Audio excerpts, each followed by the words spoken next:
Literasi, jumpa lagi bersama kami Murno Literasi dalam konten Ngobot, obrolan berbobot. Kali ini kita akan ngobot bersama UMKM Kopi Bubuk Desa Murno yang sudah kirim kemana-mana dan produksi dengan berbagai varian. Siapakah dia? Jangan kemana-mana, nantikan setelah cuplikan berikut.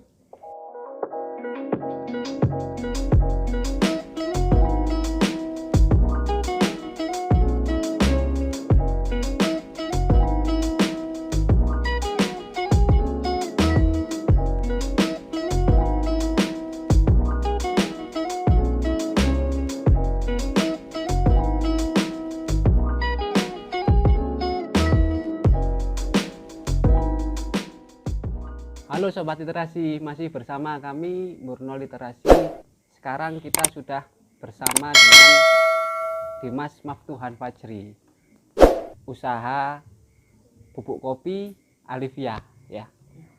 Ada beberapa hal yang ingin kami tanyakan. Yang pertama, bagaimana sih kisah dibalik usaha kopi Alivia ini?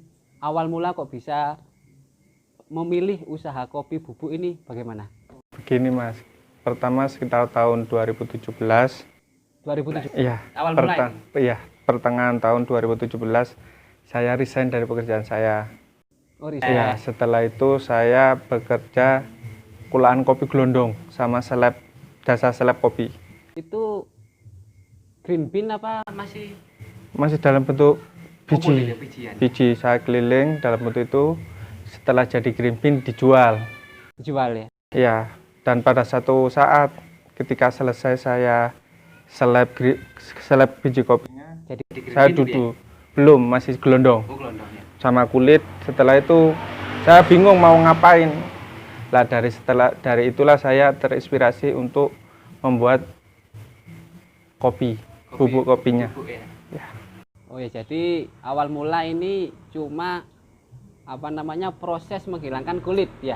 Iya, kalau yang ini kulit kemudian dijual ke tengkulak ya. Dari situ tumbuh pikiran untuk jual kopi bubuk ya? Iya, jadi dari situ langsung saya olah jadi kopi bubuk. Waktu itu saya dengan proses masih tradisional Mas Alvan. Oh, proses tradisional ya. Kalau boleh tahu awal mula modal pertama itu berapa? Untuk awal modal pertama enggak terlalu banyak Mas. Waktu itu setelah saya resign, saya cuma pegang untuk uang itu 500.000. Dari uang 500.000 itu saya pecah untuk beli green bean-nya. 500.000 itu? Iya, untuk pembuatan stiker, untuk packaging, iya, dan untuk biaya tenaga kerja. Itu cukup 500.000? Harus cukup. Karena modalnya hanya segitu. Jadi awal mula usaha kopi ini dengan modal 500.000, luar biasa ya. Kemudian dalam usaha kopi ini pernah nggak merasa, ini kan awal mula tadi tahun 2017 pertengahan sudah dapat sekitar 3 tahun ya?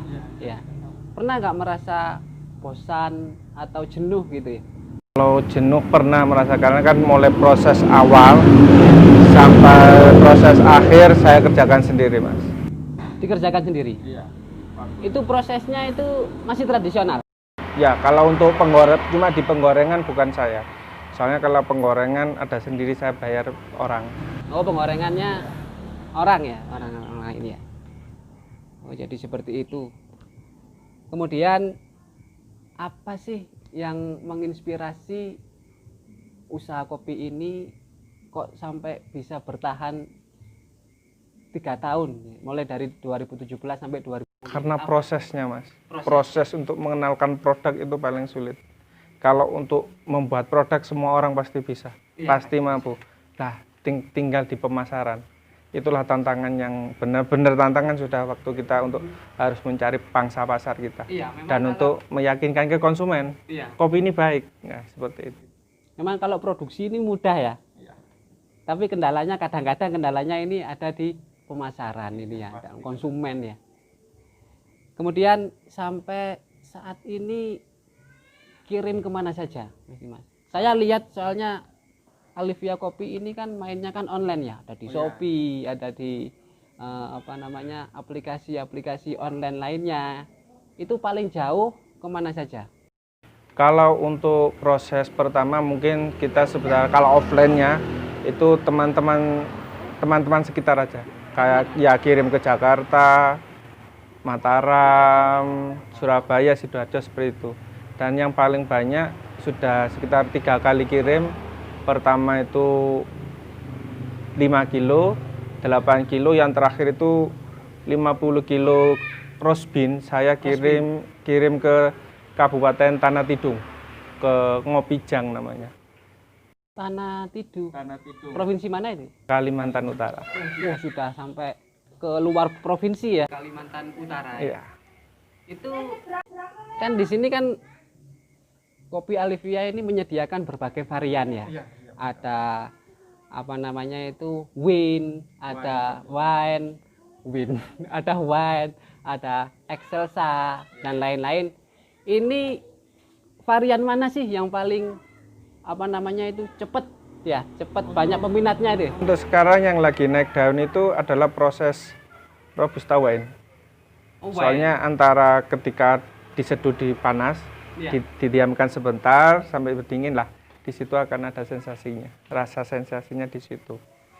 Wine ini yang paling terbaru ya? Iya, paling terbaru.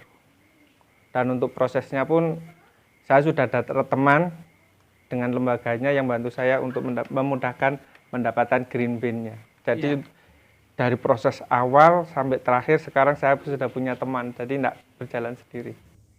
Oh, jadi tidak berjalan sendiri, punya apa, mitra ya? Iya, jadi saya green bean-nya sudah beli ke teman saya, di mana untuk sortir kualitas di dia, quality kontrolnya di dia sudah. Jadi sampean cuma apa ya? Cuma beli green bean sudah. Untuk green bean dengan kualitas bagus saya beli, saya roastingkan ke teman saya, dan nanti tinggal packaging sama pemasaran.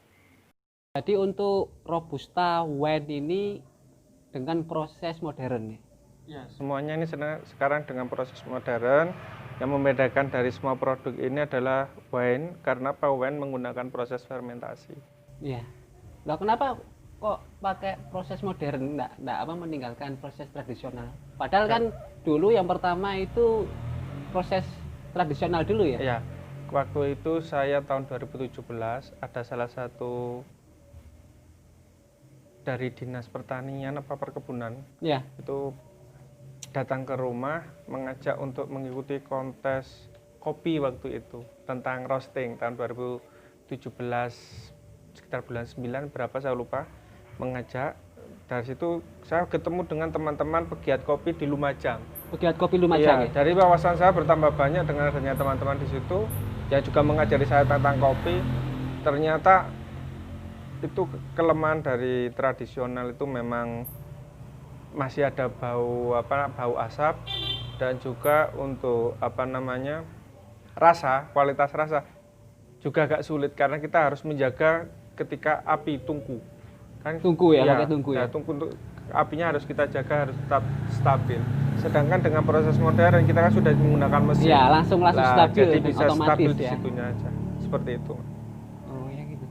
Ini sampean ini dulu ya, sebelum memutuskan untuk usaha kopi bubuk ini kan perlu wawasan kan ya? Ini dapat dari mana sih wawasan ini? Kalau wawasan tentang kopi saya dari mertua saya, kan soal tengkolak kopi. Ya? Oh iya. Dan istri saya sebetulnya juga suka minum kopi. Suka minum kopi? Ya, kalau saya sendiri enggak punya sama sekali, nul putul kalau bilang. Jadi, saya enggak ngerti kopi. Awalnya itu enggak ada wawasan ya? Cuma dari mertua sama istri ya? Iya. Oh, dari situ kemudian tumbuh pikiran untuk usaha kopi bubuk ya? Iya, dari situ saya belajar tentang kopi bubuk, dan dari rekan-rekan pegiat kopi juga membantu saya dalam mengerti tentang jenis-jenis kopi, rasa kopi, proses pembuatan seperti itu. Luar biasa, berarti ini benar-benar dari nol ini ya? Ya, dari nol. 0 kilometer. Nah, kemudian kalau namanya orang usaha ya? Orang usaha itu kan pasti tujuan nggak bisa dipungkiri tujuan utama kan apa namanya itu keuntungan, income ya. Nah, pasti Mas. Pasti ada apa namanya itu tujuan untuk income ya, Iya. pemasukan atau apa namanya penghasilan ya sebagai profesi ya. Ada enggak apa namanya itu tujuan lain selain income, selain berupa materi itu ada enggak? Ya memang kalau tujuan utama pastilah ke perut, ke Ya, uang. ya pasti Itu itu. tujuan pertama. Cuma di samping itu kita mempunyai tujuan di mana kita ingin mengangkat Kopi Lumajang. Mengangkat Kopi Lumajang ya, Iya. Allah. Jadi bisa dengan diangkatnya Kopi Lumajang, otomatis kan bisa mendongkrak ke nilai jual kopi, walaupun tidak langsung Ya selain karena sebagian saling kecil-kecil berhubungan ya. ya. Mungkin dari 100% cuma 10%, 5%, setidaknya kami berusaha. Ya, ya. Berarti apa itu namanya? Yang awalnya ini tidak ada wawasan sama sekali, ya berangkat dari nol, kemudian punya wawasan dan menjadi passion ya sekarang ya. Ya, Menjadi sesuatu yang apa namanya digemari ya. ya Digemari. sekarang kemarin. Selanjutnya ada lagi pertanyaan Mas Dim. Menurut sampean kan ini kan pengusaha ya. Ada enggak apa namanya itu prinsip-prinsip ya apa kunci sukses menurut sampean ini dalam usaha kopi ini apa? Kunci sukses menurut saya, ubahlah perkataan negatif menjadi positif. Ubahlah perkataan negatif menjadi positif. Misalkan apa contohnya? Misalnya gini, ketika pertama kita membuat produk, ini kisah nyata dari saya. Ya, pengalaman ya, Ketika pengalaman. sudah saya taruh di packaging dan saya bandrol waktu itu satu wadah 250 gram, saya bandrol 20.000. Ada yang 20.000. bilang, Ya, sopo sing kate tuku. Lah, dengan harga 20.000 ya. iya. Berarti itu kan apa secara tidak langsung kan mengatakan ini terlalu mahal ya. Iya, terlalu betul. mahal ya. Lah dari situ saya yang tadi itu negatif dan positif menjadi penyemangat saya, dan saya tunjukkan bisa. Buktinya untuk ini masing-masing ya Mas. Iya. Ini adalah kopi Excelsa, kopi Excelsa Noko, ya. 2 on. Saya jualnya 40.000. 40.000 ini. Ya. Dan ini wine yang terbaru 2 on, Robusta Ya. wine ini 30.000. 2 on ya. Iya, Jadi ini lebih kopi nangka ini ya. Iya. Excelsa ini lebih mahal ini Iya. daripada wine. betul. Cuma gini Mas, dari lihat ini memang mahal, dari yang lain mungkin lebih mahal produk saya, cuma yang saya jaga adalah kualitas. Kualitas ya. Karena kehilangan konsumen itu sangat menyakitkan bagi saya. Ya. Jadi lebih baik kita menaikkan harga dengan apa namanya menjaga kualitas daripada dengan harga yang murah tapi kualitasnya rendah. Ya, Seperti itu betul. ya. Jadi ubahlah sesuatu yang negatif menjadi sesuatu yang positif. Dari perkataan yang mengatakan bahwa satu kemasan itu dengan harga 20.000 itu sangat mahal, Ya. kemudian dicerna ya, dicerna dengan apa namanya itu sesuatu yang positif. Positif. Tambah semangat ya. Tambah semangat. Jadi kita membayar luar gini Mas, biasa. sepertinya diingatkan, bisa enggak kamu menjual ini lebih dari yang tadi pertama itu. Makanya dari itu saya dapat dari beberapa pelatihan, akhirnya seperti ini Mas. Jadi menjadikan sebuah produk seperti ini saya tidak berjalan sendiri, banyak orang hebat di ya. belakang saya. Ya, jadi mungkin dengan apa namanya itu sharing dengan Ya. sesama apa namanya itu usaha kopi ini bisa apa Ya. namanya meningkatkan wawasan tentang kopi. Iya Mas. Pasti. Oke Mas Dimas, sebagai penutup coba kasih dong apa namanya itu kata-kata bijak untuk menginspirasi para sobat literasi yang menonton malam ini. Ya. Sobat literasi, untuk memulai sebuah usaha, mulailah dari nol dan semangat. Jadilah kata-kata negatif dari setiap orang menjadi sebuah kata-kata positif. Karena apa? Ketika ada orang mengatakan kata negatif, berubah itu menjadi penyemangat kita untuk membesarkan usaha kita. Luar biasa. Sudah, terima kasih. Mungkin cukup sekian ngobot dengan Dimas Maftuhan Fajri pada malam hari ini. Apabila ada kata-kata yang kurang, kami selaku Borno Literasi mohon maaf.